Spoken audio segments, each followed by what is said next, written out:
Saudara-saudari dalam Yesus Kristus, begitu gembira dan sukacita kita sesama datang kepada renungan pagi ini. Pada permulaan, marilah kita puji sesama demi kemuliaan Tuhan. Kita menjemput saudara Lili mengiring kita memuji Tuhan, menyembah Tuhan dengan menyanyi lagu pujian.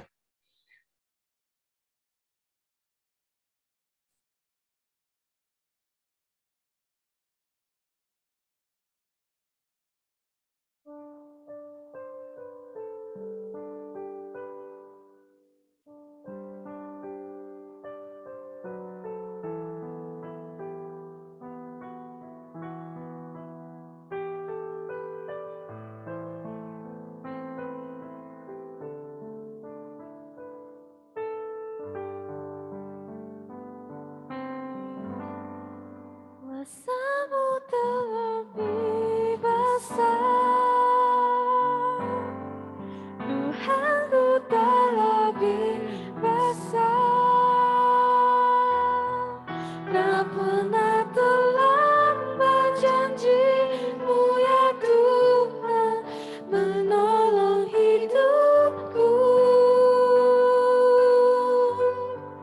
Kuasa-Mu terlebih besar,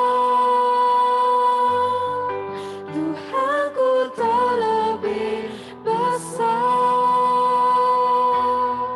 Tak pernah terlambat janji-Mu ya Tuhan, pulihkan hidupku.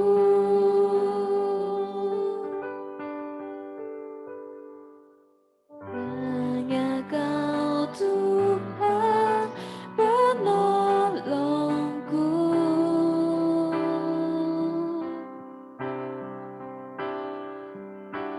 yang selalu setia bersamaku.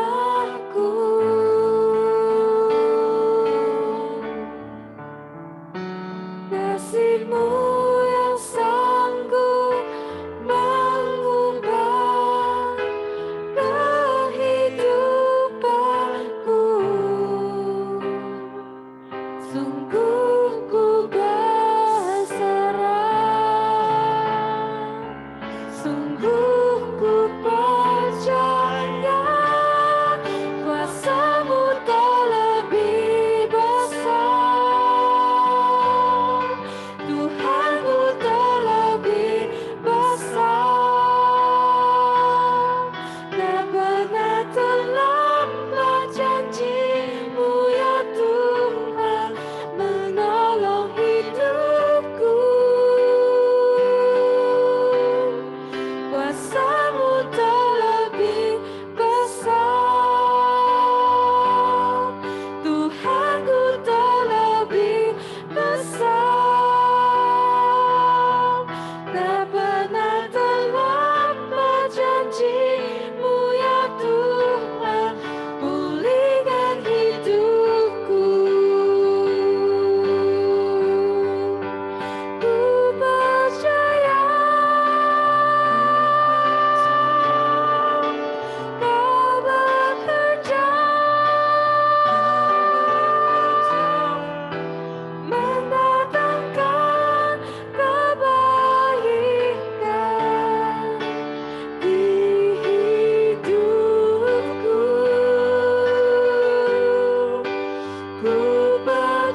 Saudara-saudari dalam Yesus Kristus, selamat pagi dan salam kepada kesemua jemaat yang menyertai pada renungan pagi ini.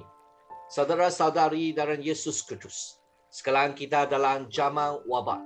Kita dalam post zaman wabak. Maksudnya, kita perlu balik kepada gereja untuk membangunkan gereja semula. Mungkin kita adakah kehidupan gereja dengan begitu baik semasa pada zaman wabak. Tetapi kalau membuat perbandingan, kesemuanya lebih gereja berasa zaman wabak menjadi macam satu peperangan di mana banyak gereja aktiviti yang belayanan sudah dihentikan ataupun dilambatkan. Saudara-saudari dalam kisah zaman Hagai seorang nabi, dia menjadi satu pemimpin yang begitu berpengaruh dan dia juga mempengaruhi seorang pemimpin politik Jerubabel dan seorang pemimpin agama Yosua untuk membangunkan gereja, untuk membangunkan bait suci yang kedua yang diarahkan oleh Tuhan.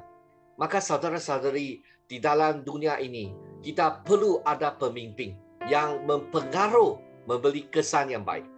Tetapi juga ada pemimpin yang buruk di mana banyak memberi kesan yang negatif. Saya ingin tanya, siapakah pemimpin yang kamu fikir yang paling ada pengaruh yang baik untuk kamu ataupun dunia? Adakah Abraham Lincoln ataupun Bill Gates ataupun siapa? Saya ingin tanya, siapakah pemimpin yang paling awak gemari sukai ataupun sebaliknya? Kalau kamu suka pemimpin ini, mungkin dia ada baik dari segi moral. Mungkin dia baik dari segi dia banyak berjasa membantu teknologi, pembangunan teknologi seperti Bill Gates. Mungkin kamu begitu suka seseorang saintifis Einstein sebab dia membantu kemajuan sains. Mungkin kamu suka Abraham Lincoln sebab dia banyak membantu kemajuan untuk demokrasi. Mungkin kamu tidak suka seseorang pemimpin sebab pemimpin itu banyak rasuah, banyak ambil orang punya wang. Kamu tidak suka pemimpin itu. Mungkin itu pemimpin banyak jahat, banyak bunuh orang tanpa sebab yang benar sabar tidak melalui sistem perundangan. Okey, itu banyak faktor mengapa kita suka seseorang pemimpin ataupun tidak suka seorang pemimpin. Tapi pada pagi ini, malaikat kita menelung akan Hagai bab 2 ayat 10 sampai 13. Kita lihat bagaimana Tuhan berfirman melalui Nabi Hagai. Bagaimana seorang pemimpin yang disukai oleh Tuhan, yang dikasihi oleh Tuhan dan menjadi pemimpin yang berpengaruh dari segi baik, dari kesan yang baik untuk jemaat Tuhan. Saudara-saudari dalam Yesus Kristus, dalam proses mereka membangunkan semula bait suci yang kedua pada zaman Masihi, khasnya pada masa zaman Hagai berlayar, iaitu tahun 520 sebelum Masihi. Jadi sebelum kita membaca Alkitab, marilah kita berdoa sesama. Oh Tuhan, saya berdoa supaya apabila Tuhan kita membaca ayat suci dari Alkitab, oh Tuhan, kamu sentuh hati kita supaya kita lebih dekati kehendak-Mu. Oh Tuhan, saya berdoa supaya Tuhan ampunlah dosa kita, supaya kita boleh menjadi jemaat yang digemari. Oh Tuhan, kita berdoa supaya Tuhan boleh bangkitkan pemimpin yang disukai dari segi-Mu, supaya pemimpin itu memberi kesan yang baik, menjadi pemimpin yang berpengaruh demi kemuliaan, demi boleh memimpin jemaat Tuhan, demi kemuliaan Tuhan, demi kerajaan-Mu. Oh Tuhan, kita berdoa demi Tuhan membantu kita supaya yang bercakap, yang mendengar disentuh oleh Roh Kudus, yang ampunlah dosa kita supaya hati kita boleh dikuduskan. Dan nama Yesus Kristus kita berdoa. Amin. Saudara-saudari, dalam Hagai bab 2 ayat 10 berfirman berkata sedemikian. Pada hari ke-24 bulan ke-9 dalam tahun kedua pemerintahan Raja Tarus, Tuhan berfirman lagi kepada Nabi Hagai. Ini memberi masa. Siapa yang memerintah? Pemerintahan Raja Tarus. Bila? Dalam tahun kedua. Bercakap kepada siapa? Kepada Nabi Hagai. Maksudnya Tuhan mengiri seorang pemimpin yang berpengaruh. Pemimpin yang memberi pengaruh yang baik, iaitu Nabi Hagai, untuk menyampaikan firman Tuhan. Apakah sebenarnya Tuhan kata? Tuhan kata apa? Tuhan berfirman, mintalah keputusan para iman tentang persoalan ini. Di sini kita lihat Tuhan menghantar seorang pemimpin yang Nabi Hagai. Bercakap kepada para iman. Iman sebenarnya juga pemimpin. Mereka adalah full-time worker. Mereka adalah pekerja sepenuh masa. Seperti pastor sepenuh masa, imam, para imam. Priest. Tentang persoalan ini. Apakah soalan yang sebenarnya Tuhan ingin tanya ialah, seandainya ada orang yang mengambil sepotong daging daripada korban yang dipersembahkan kepada Tuhan, lalu membawanya pulang di dalam liputan jubahnya, kemudian jubahnya itu tersentuh roti atau sesuatu masakan atau wine atau minyak jatuh atau makanan apa saja, adakah semua itu menjadi suci juga? Tuhan ingin bertanya mereka. Ketika Hagai mengemukakan pertanyaan itu, para imam menjawab, tidak. Maksudnya itu mereka tidak akan buat. Tetapi kemudian Hagai bertanya lagi, seandainya ada orang yang menjadi najis, maksudnya tidak bersih, tidak kudus. Kerana dia apa maksud? Sebenarnya kerana dia menyentuh mayat, kemudian dia menyentuh salah satu daripada makanan itu, adalah makanan itu menjadi najis pula. Para imam menjawab, ya. Ya, ada jenis, ada berbeza. Apa yang kudus, apa yang tidak kudus. Tadi yang kata itu kudus, tapi selepas itu kata itu tidak kudus. Jadi di dalam peteka ini sebenarnya kita ingin memberitahu tentang 5 perkara. Perkara pertama ialah sebab korban peteka. Peteka ini adalah berselari dengan tema Alkitab. Tema Alkitab adalah mengandungi kudus, mengenai kekudusan, kesucian Tuhan. Kesucian Tuhan juga ingin meminta kita menjadi suci. Dan kita tahu kita tidak dapat suci selain daripada Yesus Kristus mati di atas salib, dan kita boleh menjalin balik hubungan dengan Tuhan sebab Tuhan adalah Maha Suci. Dengan karunia dan dengan Yesus Kristus, dengan darah Yesus Kristus kita datang kepada Tuhan. Perjanjian lama sebelum Yesus Kristus datang, kita menggunakan kambing, kita menggunakan binatang untuk mengampuni dosa kita melalui itu. Sebenarnya itu simbolkan Yesus Kristus. Itulah domba yang diwakili simbol Yesus Kristus. Dalam buku Mazmur 93 berkata, ya Tuhan, patutlah rumah-Mu disebut suci selama-lamanya. Ini bukan hanya merujuk kepada kota suci di surga, di mana yang najis akan sentiasa ditolak masuk. Ia juga merujuk kepada saudara-saudari perjanjian lama yang membina bait suci dan membina rumah ibadat. Sebab kita membina rumah ibadat selepas menggalakkan mereka menjadi kuat dalam Tuhan, mendahului Tuhan, Tuhan mendahului ke semuanya dan menggalakkan mereka. Selepas menggalakkan mereka, panggil mereka jangan takut. Ada keadaan Tuhan. Ada keadaan Tuhan, kita boleh memuliakan Tuhan. Kita boleh membuat sesuatu yang Tuhan inginkan kita buat. Tapi dalam petikan sedemikian, selepas itu Tuhan ingin menggalakkan mereka ketahui akan kesucian Tuhan, akan kemempitaan kesucian. Dan sebagai seorang pemimpin, kita sebab di dalam peteka ini, Nabi Hagai bertanya semua pemimpin iman tentang topik, tentang tema kekudusan. Sebab pada satu hari apabila pergi kepada Tuhan, apabila kualiti langit baru dan bumi baru itu juga akan mempengaruhi hubungan dengan Tuhan. Apabila kita kata kekudusan adalah kita dikurungkan sebagai orang yang dipunyai oleh Tuhan. Dan watak-watak di bumi sama ada di baik perjanjian lama atau baik perjanjian baru, batu hidup iaitu Yesus Kristus menjadi bait suci. Okey, perlulah suci. Okey, hanya yang suci boleh diterima. Okey, kesucian itu diperlukan. Jadi kita harus menolak konsep yang menganggap iman hanya dalam gereja, iman hanya dalam kawasan aktiviti keagamaan. Kalau hari Isnin sampai Jumaat kita tidak pergi ke gereja, itu bukan kudus, itu bukan suci. Ini sekular. Dan pergi ke gereja hanya suci. Itu memang tidak betul dari segi taksiran Alkitab.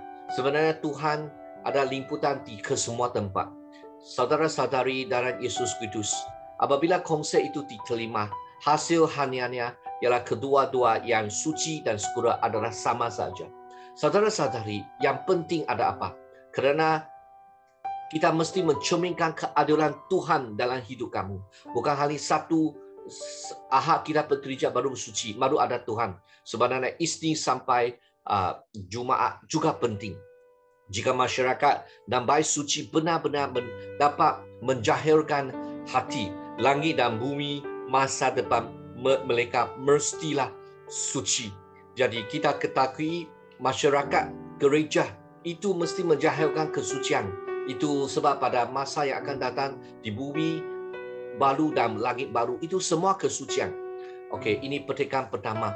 Itu perkara pertama, iaitu kita ketahui tentang kesucian itu penting dalam kehidupan biasa dan juga kehidupan di gereja. Dan sebab praktikal itu adalah apa?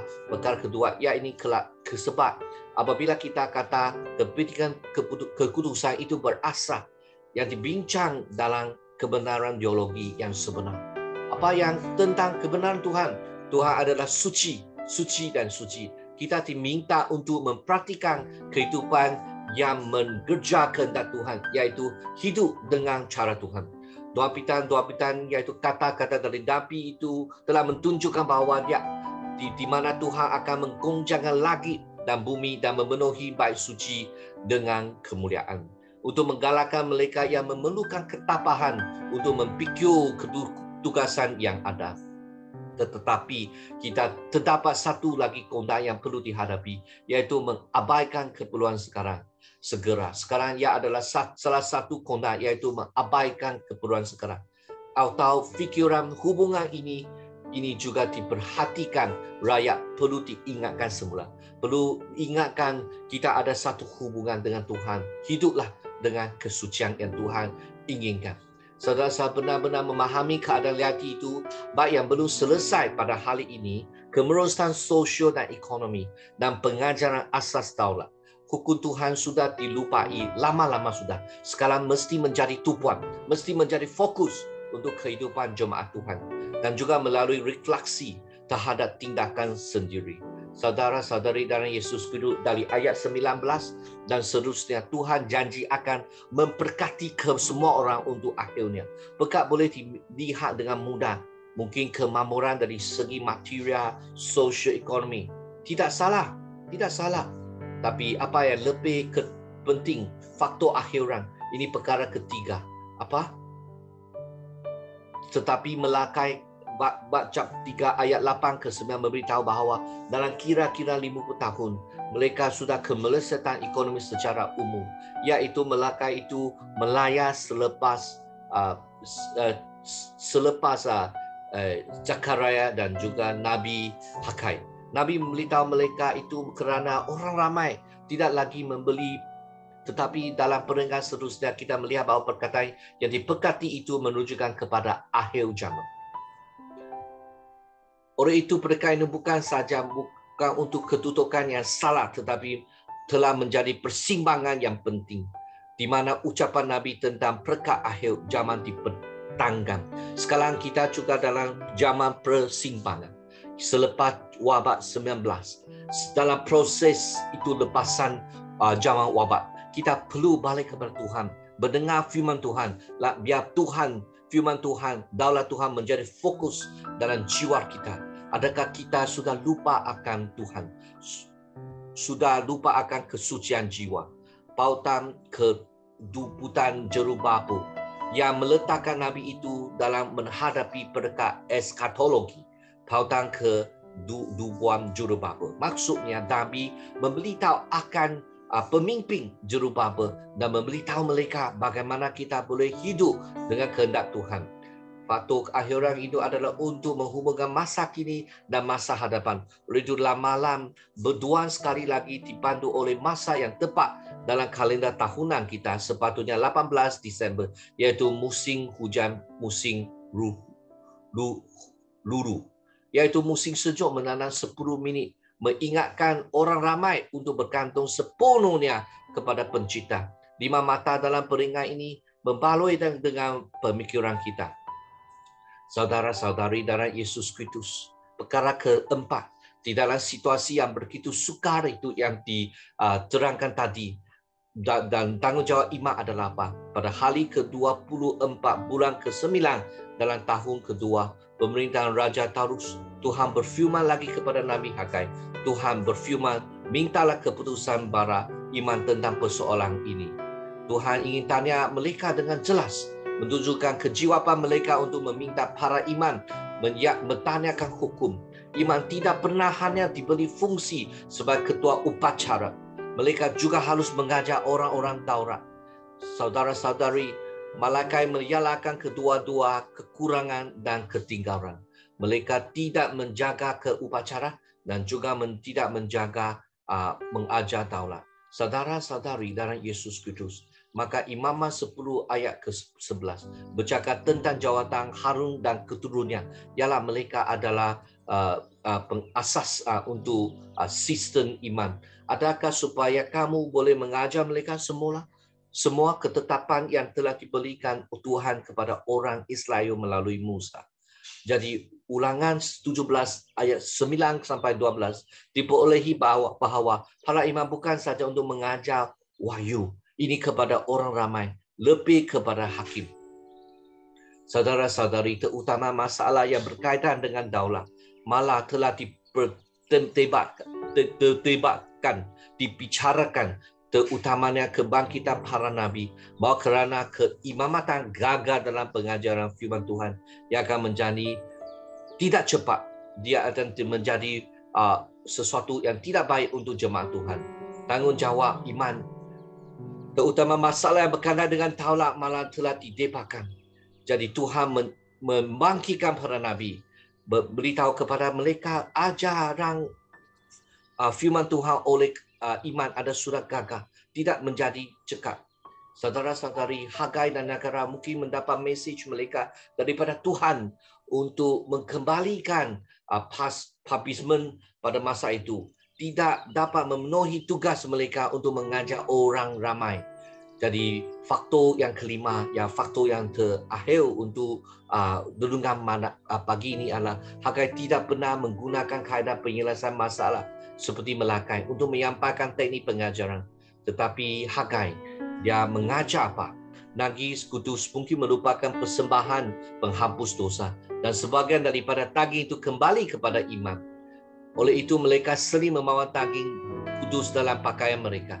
Kekudusan tidak berasal daripada jubah kepada apa-apa, bukan dari upacara, bukan daripada ruangan, tetapi ketorang boleh bermula daripada sentuhan yang menjadi tumpuan Hagai di situ. Undang-undang menyatakan segala yang disentuh orang najis tidak bersih. Ayat 13 dan 14 adalah janji-janji ini, bahwa yang tidak suci tidak boleh dikuduskan dengan terlibat dalam aktiviti keagamaan. Aktiviti dalam yang ditebus tidak menyucikan aktiviti itu jika dia dilakukan dengan hati atau motif yang salah. Jadi di sini Hagai menjawab ayat 5 dan 6 ekonomi kehidupan. Masyarakat telah menjadi salah kerana hubungan antara manusia dengan Tuhan telah salah. Semua kerja di tangan mereka disembahkan di atas mezbah. Ini adalah sesuatu untuk semua aspek kehidupan. Di tengah-tengah darat adalah firman Tuhan. Saudara-saudari, apabila Peter menyebut ayat di dalam surat pertama, dia mengambil aspek teologi dan praktikal. Tetapi hendaklah kamu menjadi kudus di dalam seluruh hidupmu. Bukan saja dalam segi gereja, tetapi dalam semua kehidupan kamu. Sama seperti dia yang dikudus, yang telah memanggil kamu sebab ada tulis, kuduslah kamu sebab aku kudus. Jadi hari ini kita tahu mematuhi kanun yang ketat daripada daging suci. Sebaliknya fikiran tentang kehidupan umat Tuhan, bagaimana menerapkan secara mendalam keperluan hidup suci ini. Jadi Bau Dewi berkata menegaskan bahawa kerosakan baik adalah seperti mayat yang membuat orang suci Israel kelihatan sia-sia saja. Ini untuk dulu dan sekarang. Begitu juga mesej yang mudah didengar. Saudara-saudari, kami suka mendengar mesej rahmat yang menggembirakan, memenuhkan hati kita. Ini sememangnya baik dan sebenarnya juga merupakan pemberian daripada Tuhan. Tetapi sebelum kita dapat menikmati berkat ayat 19, kita perlu menjadikan rumah kita sebenar dan berusaha untuk kekudusan. Saudara-saudari, siapakah pemimpin yang paling kamu sukai dan sebaliknya? Saya fikir kita perlu balik kepada firman Tuhan. Siapa adalah seorang pemimpin pengaruh, adalah seorang yang mengikut firman Tuhan. Jadi pertikaan khotbah ini adalah untuk mengajar kita balik kepada kekudusan. Faktor praktikal adalah panggil kita balik kepada kekudusan. Kita tahu akan realiti oleh kesemua situasi adalah sebab mereka salah dari segi kekudusan. Dan tanggungjawab imaman sudah lumpuh, maka Tuhan membangunkan Nabi untuk memperbaharui sistem keimaman. Dan adalah penting faktor berpengaruh adalah kita balik fokus kepada tupuan darah Tuhan. Menurut Tuhan firman dari hati yang suci balik kepada Tuhan. Marilah kita doa sesama. Mari kita berdoa untuk pemimpin pengaruh. Oh Tuhan, kita berdoa untuk Tuhan membangkitkan pemimpin yang berpengaruh dalam zaman ini, dalam hal ini. Supaya pemimpin yang ada menerjui kehidupan yang suci demi kemuliaan Tuhan. Bukan kita putra, tetapi kita sentiasa mencari hidup yang dapat demi kemuliaan Tuhan. Bangkitlah kita sebagai jemaat Tuhan yang dikehendaki oleh Tuhan. Khasnya Tuhan memimpin pemimpin dibangkitkan. Oh Tuhan, kita puji Tuhan. Dengan nama Yesus Kristus kita berdoa. Semoga Tuhan memberkati semua yang menyertai renungan pagi ini. Amin.